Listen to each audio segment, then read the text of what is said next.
हम तीन संभावनाएं देख रहे हैं।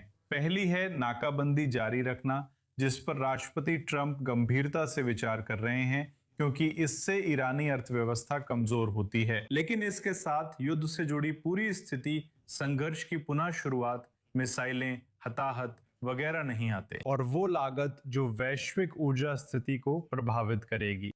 तो ये एक परिदृश्य है। दूसरा परिदृश्य है किसी तरह की आखिरी समय में कूटनीतिक सफलता, और तीसरा परिदृश्य है फिर से संघर्ष शुरू होना। अगर फिर से संघर्ष शुरू होता है तो संकेत हैं कि वे किसी तेज और संक्षिप्त हमले पर विचार कर रहे होंगे। इसका मकसद ईरानी शासन को अस्थिर करना, उसकी ऊर्जा अवसंरचना को तबाह करना और शायद अन्य रणनीतिक लक्ष्यों को भी, साथ ही तेल निर्यात तंत्र को नुकसान पहुंचाना है।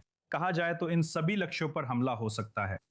ये तीनों संभावनाएं हैं, लेकिन हमारे पास सार्वजनिक रूप से उपलब्ध इतनी जानकारी नहीं है कि बता सकें ये किस दिशा में जा रहा है। मुझे नहीं लगता कि राष्ट्रपति ट्रंप ने खुद अभी तक अपना मन बनाया है। हम देख रहे हैं कि वो एक विकल्प पर विचार कर रहे हैं। वो धमकियां दे रहे हैं, छुपी हुई धमकियां, कभी कभी तो बिल्कुल खुली धमकियां। वो सिर्फ यथास्थिति या नाकाबंदी जारी नहीं रखना चाहते, भले ही इससे ईरान की अर्थव्यवस्था को नुकसान हो रहा है। मुझे लगता है कि वो कुछ निर्णायक कदम चाहते हैं।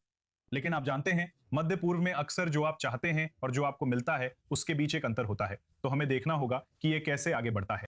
मेरा मतलब है, पर हम उन्हें ऐसी अतिशयोक्तिपूर्ण बातें कहते नहीं सुन रहे, जैसे कि आपको तबाह कर दूंगा। जैसे वो इस तरह की भाषा का इस्तेमाल नहीं कर रहे हैं जिससे सहज रूप से लगता है कि वो सच में किसी बड़ी चीज से बचने की कोशिश कर रहे हैं। लेकिन जैसा आपने कहा, अगर वो ऐसा फैसला लेते हैं तो वो काफी गंभीर हो सकता है, लेकिन शायद वो हमारे महीने भर के अनुभव जैसा ना हो।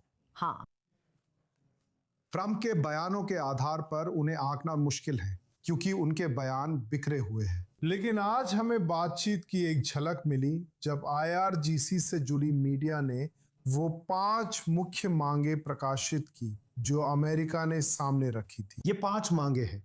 युद्ध के लिए मुआवजा ना देना, जबकि ये ईरान की एक अहम मांग है। ईरान अपना सारा उच्च संवर्धित यूरेनियम सौंपे और ईरान में केवल एक परमाणु सुविधा सक्रिय रहे। साथ ही जो जमी हुई संपत्तियां ईरान ने मुक्त करने की मांग की थी, उनमें से 25% भी मुक्त नहीं की जाएंगी। और जहां तक अन्य मोर्चों पर युद्ध विराम की बात है, ये वार्ताओं पर निर्भर करेगा। अब ईरान की मांगे इससे काफी दूर है, इसलिए देखना मुश्किल है कि कूटनीति ये मुद्दा कैसे सुलझाएगी। और इसलिए अभी जहां हम हैं, मैं याकूब से सहमत हूं कि ये तरह की अनिश्चितता की स्थिति अमेरिकी पक्ष के लिए निर्णय लेने की स्पष्टता के लिहाज से अनुकूल नहीं है। ये ईरान पर भारी दबाव डाल रहा है और ईरान इस स्थिति को ऐसे ही बने रहने को स्वीकार नहीं करेगा। और जैसे जैसे वो होर्मुज जरडमरू मध्य पर अपना कब्जा पूरा करने की योजना के साथ आगे बढ़ता है, हम कुछ ऐसे कदम देख सकते हैं जिनका उद्देश्य इस ईरानी प्रयास को झटका देना हो सकता है। तो अंततः हम एक तरह से रुको और देखो की स्थिति में है, क्योंकि ट्रंप प्रशासन हालात को समझने की कोशिश कर रहा है, खासकर चीन की यात्रा के बाद। क्योंकि अगर कोई है जो ईरानियों पर इन मांगों में से कम कुछ को मानने के लिए दबाव बना सकता है, तो वो चीनी है। और अगर चीनी ऐसा करने में सक्षम नहीं होते या ऐसा करने का चुनाव नहीं करते, तो फिर सैन्य कार्रवाई फिर से शुरू करने के अलावा कोई विकल्प नहीं बचेगा, चाहे वो सीमित रूप में हो, जैसा कि याकूब ने बताया, या फिर और भी सख्त तरीके से।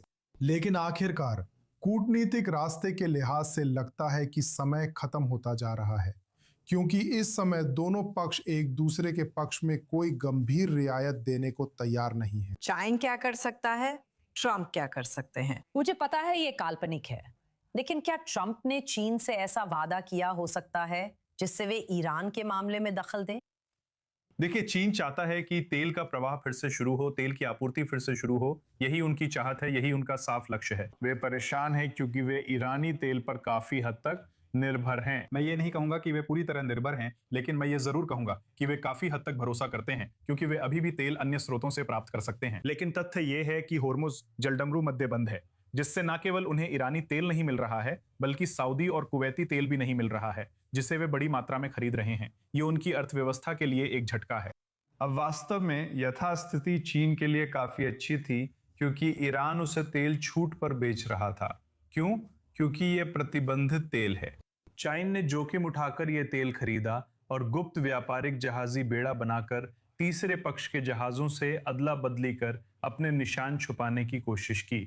इसका मतलब था कि चीन अपनी बढ़ती हुई अर्थव्यवस्था के लिए सस्ता ईरानी तेल खरीद सका। अब ऐसा बिल्कुल भी नहीं हो रहा है, तो वे चाहते हैं कि ऊर्जा का प्रवाह बना रहे और मुझे लगता है कि वे मध्य पूर्व में अमेरिका को कमजोर भी करना चाहते हैं। तो ये वास्तव में परस्पर विरोधी हित हैं। मुझे सच में नहीं पता कि इस समय चीन अमेरिका को क्या पेशकश कर सकता है सिवाय कुछ दबाव, कूटनीतिक दबाव के। और वे ये वादा कर सकते हैं कि वे ईरानियों को वो डुअल यूज सामग्री नहीं बेचेंगे जिसका इस्तेमाल वे हर तरह के हथियार बनाने में करते हैं, और ठोस मिसाइल ईंधन बेचना भी बंद कर देंगे। अगर वे ऐसा करना बंद करें तो अच्छा होगा। मुझे हैरानी नहीं होगी अगर राष्ट्रपति ट्रंप ने निजी तौर ये मांग की हो।